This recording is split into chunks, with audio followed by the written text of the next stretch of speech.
So I met this woman who, as a part-time job, was on call to the medical examiner to clean up the messier murders and suicides and corpses that had been enzymatically simplified before they had been found. And she told me in an offhand way that sometimes she took pictures. And that made a huge impression on me because I thought I had enough to worry about already.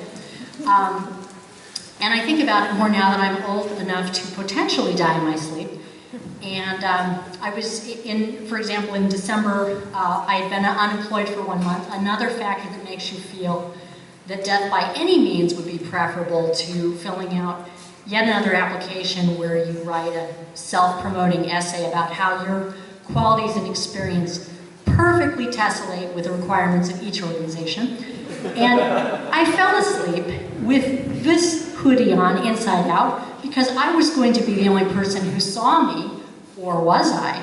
So I snapped awake and I put it on right side out because it wouldn't have been like finding Jackie Kennedy in an inside out hoodie, but still, I was aware of a potential audience. So I didn't die that night, and nor did I die all through January when I continued to apply for other jobs, dividing my worries between unemployment and the fear of developing Alzheimer's, which my mother died of. And so I would Google things like, for Alzheimer's, I looked for early signs.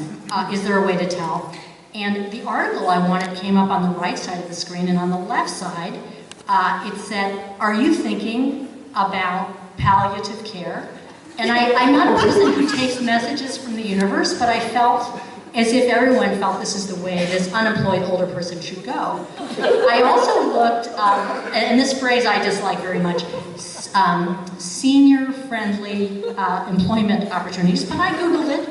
And for Eugene, nothing came up, but I did see felon-friendly warehouse jobs.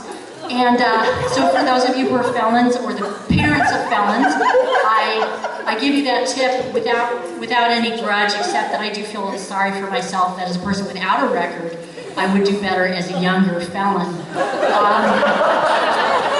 At the end of January, I had finished 2 months of joblessness, and I completely forgot what I was going to say about that important event.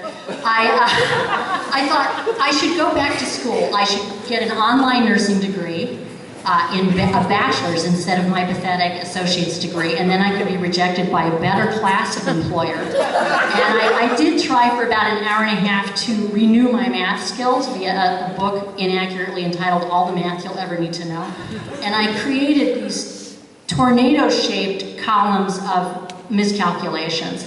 And I immediately concluded that I was not going to get a job or go back to school. I would instead go to Cabela's later in the morning. This was about 2 a.m. And I would buy bullets and kill myself. But first, I would make sure that I shredded that piece of paper because I didn't want anybody to talk about my math skills after I was dead.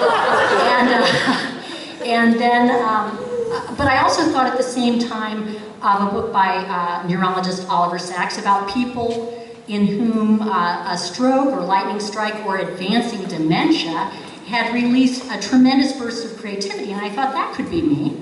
And so it was while shuffling through old art supplies that I came upon this receipt from the day I took my nursing boards and thought I'd flunked them on July 8, 1997, and ate these 7 desserts in preparation for killing myself. Of course, I didn't know what I know now, or I would have been concerned about what the medical examiner would be saying about my stomach contents. So I don't take these things as signs. Another person would feel this is a message that I should not kill myself, but the fact is you can be buying bullets, and it doesn't mean that you can't bite the bullet for a few more years.